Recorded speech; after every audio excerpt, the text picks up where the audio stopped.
오늘 114 성경 22장에서부터 24장까지 여호수아의 마지막 부분을 우리가 다루고 있습니다.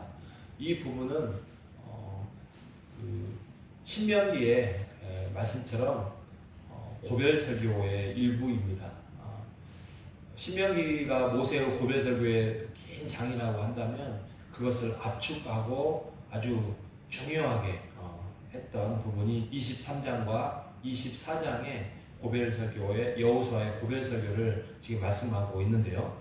먼저 22장에 가면 이제 동쪽 지파들의 루벤과 갓과 므낫세는 처음부터 땅을 동쪽에다가 차지하고 그리고 여자들과 아이들은 놔두고 또 장군들은 또 사람들은 장정들은 함께 나와서 이제 가나안 땅에 들어가서 열심히 싸움을 하고 그다음에 거의 이제 다 쫓아내지 못했지만 거의 땅을 차지하고 이제 정착을 하게 되었습니다. 그리고 난 다음에 그 세 지파는 이제 동쪽으로 돌아갑니다. 축복 속에서 서로 우리 다음에 우리 명절날 만납시다. 그리고 이제 헤어졌어요. 거기까지 좋았는데 문제가 거기 가서 이제 소문에 들어보니까 거기에서 제단을 하나 쌓게 됩니다. 근데 그 제단이 하나님을 위한 제단이 아닌 것 같아요. 그래가지고 이제 벌쩍 뛰었습니다. 이때만 해도 여호수아가 살아있을 때고 또 여호수아가 그토록 우상 숭배했다가는 너희들을 큰 문제가 생기고 너희들이 멸망할 것이다 라는 그 가르침이 있었기 때문에 남은 9지파들이 깜짝 놀랍니다. 그리고 충격을 받습니다. 감히 우리를 배반하고 너희들만 멸망하면 됐지 우리 이스라엘 백성을 멸망시키려고 우상 숭배를 해 그러면서 그 사람들을 불러왔습니다. 그래서 거의 뭐 전쟁을 불사할 만큼 왜냐하면은 빨리 잘못된 것은 제거해야지 제거하지 않으면 이제 문제가 생기기 때문에 그런데 이제 그게 우상 숭배하기 위한 어떤 장치가 아니라 이거는 우리가 우리 이 동편 땅도 약간 분리되어 있지만 이것은 우리가 이스라엘의 한 백성이고 하나님이 우리에게 주신 약속의 땅이라는 것을 알리기 위한 연합의 표시였습니다. 이렇게 이야기를 합니다.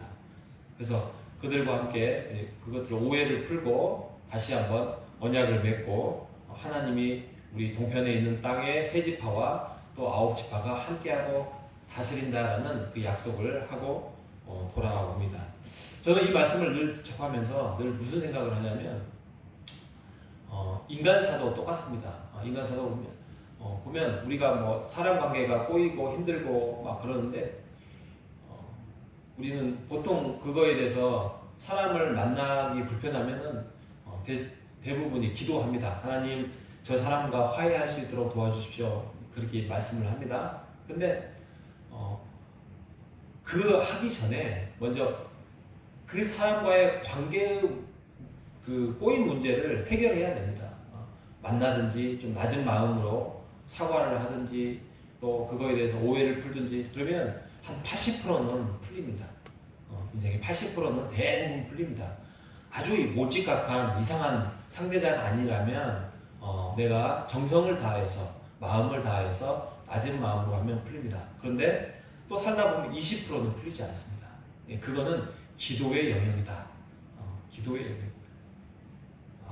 이 부분에 대해서는 하나님께 내가 기도하면서 또 다른 때를 기다려야 되겠구나 이렇게 합니다. 그래서 8대2의 법칙으로 보면은 우리의 인생이 다 똑같습니다. 모든 것들은 열심히 우리가 살아야 됩니다. 모든 것들이 하나님의 은혜 가운데서 이루어집니다. 그런데 우리가 그 하나님의 은혜를 의지하면서 뒷짐지고 있는 게 아니라 열심히 이스라엘 백성들처럼 하나님이 땅을 주시겠다라고 그 약속을 주셨잖아요. 근데 뒷짐지고 있습니까? 아니요. 열심히 가서 싸우기도 하고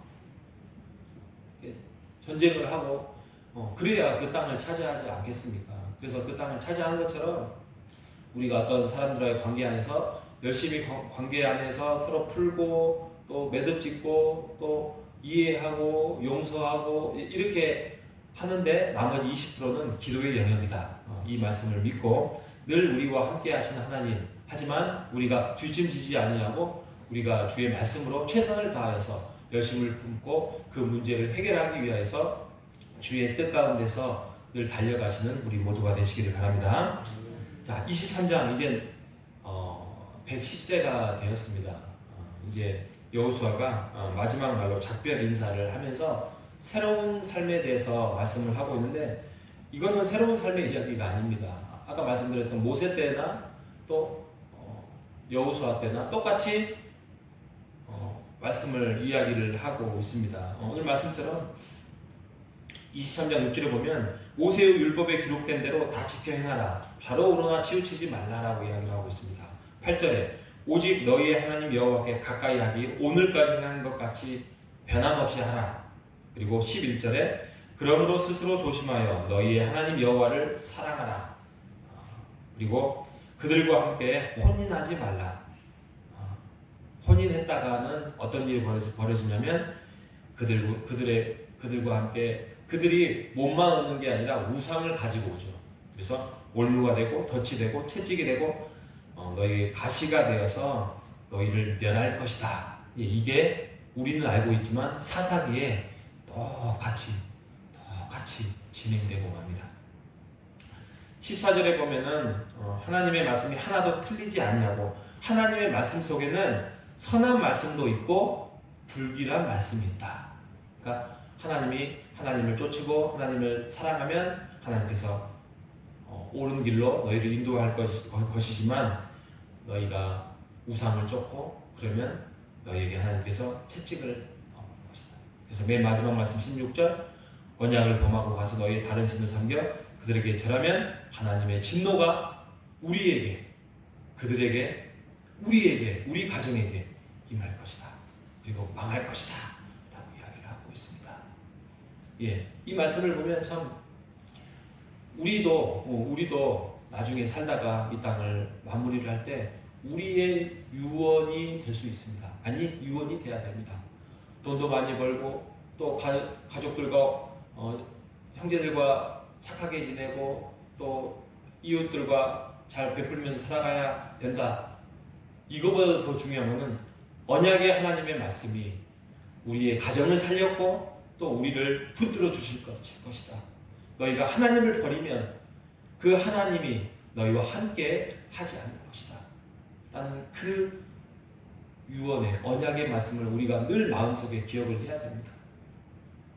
하나님은 늘 우리를 사랑하시고 또 우리를 인도해 주실 것입니다. 그런데 오늘 말씀처럼 하나님을 버리고 우상을 숭배하고 하나님보다도 더 다른 것을 쫓아가면 하나님은 그것을 내버려 둡니다.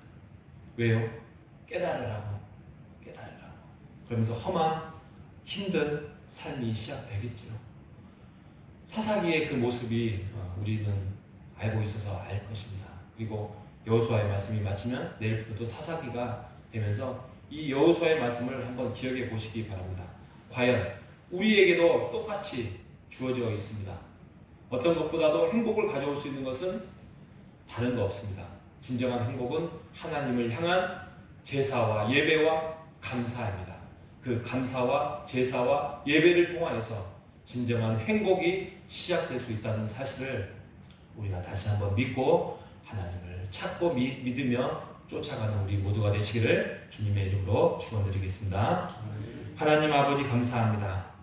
여호수아의 마지막 말씀을 통하여서 이것은 하나님의 말씀이며 우리가 잘못된 길을 행할 때에 올무가 되고 덫이 되고 채찍이 되고 가시가 되어서 결국에는 우리의 인생이 멸하고 만다는 사실을 우리가 다시 한번 깨닫게 해주셔서 감사합니다.